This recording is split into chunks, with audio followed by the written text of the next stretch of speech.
Барлықтарыңызға сәлем достар, каналыма қош келдіңіздер. Мен бүгін сіздерге өте күшті, ащы, тәбетті ашатын ең керемет салаттың рецептімен бөлісемін. Каналымнан алыстамай видеомды соңына дейін көріңіздер. Мен қажетті заттардың бүкілін төмендегі описаниеге жазып қалдырамын. Сол жерден көре аласыздар. Ондай болса бастайық. Бірінші біздер піскен етімізді осындай кубиктап тураймыз. Немесе ұзын етіп турасаңыздар да болады. Ең бастысы етімізді біздер алдын ала салатымызды бастамас бұрын пісіріп аламыз.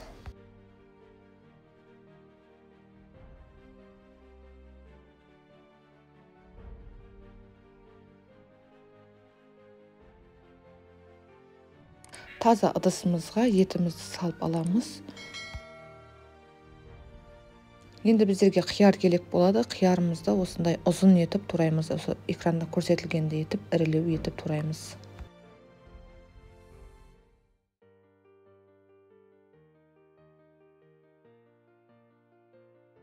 Енді қиярымызды осы етіміздің үстіне салып аламыз. Енді біздерге светофор дейді ғой, осындай тәтті болгар бұрышы керек болады. Бізге мен сары светін таңдадым, себебі сары светі салатымызды әдемі етіп ашып тұрады. Негізінде қызыл, жасыл светтерін таңдасаңыздар да болады. Енді оны да турап алып, осы қиярымыздың үстіне саламыз. Және де біздерге қызанақ керек болады. Қызанағымызды осындай ет сияқты етіп, ірі етіп тураймыз.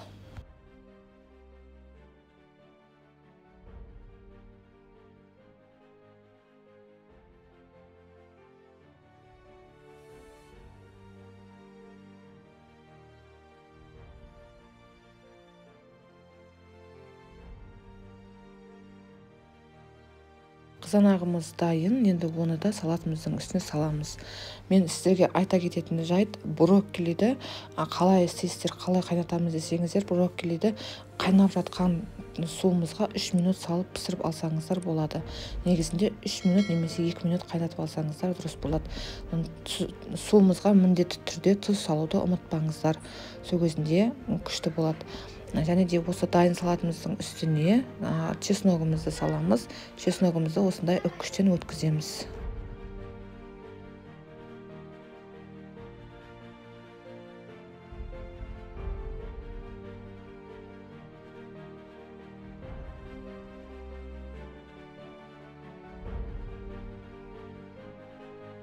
Енді үстіне брокколиді саламыз. Брокколи жаңа айтқанымдай қайнап жатқан суымызға ішіне тұз саламыз. Міндетті түрде 3 минут қайнатып алсаңыздар болды.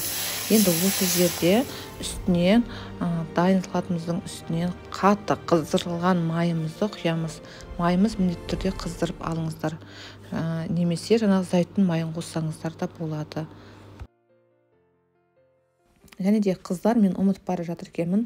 Осы араластырмас бұрын үстіне қара бұрыш, ашық қызыл бұрышымызды саламыз. Міндетті түрде тұз салуды ұмытпаймыз. Тұзды татымына қарай салыңыздар.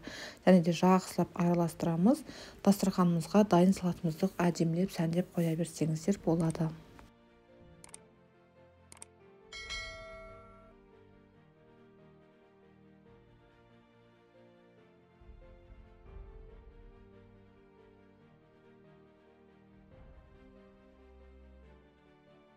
Салатымыз дайын, өте күшті болып шықты. Ресторанның салатынан да асып түсті. Міндетті түрде осы салатты жасап көріңіздер, сіздерге ұнайды. Және де менің каналыма міндетті түрде тіркеліп алыңыздар. Алдағы уақытта сіздермен керемет рецепттермен бөлісемін. Сау, саламат болыңыздар.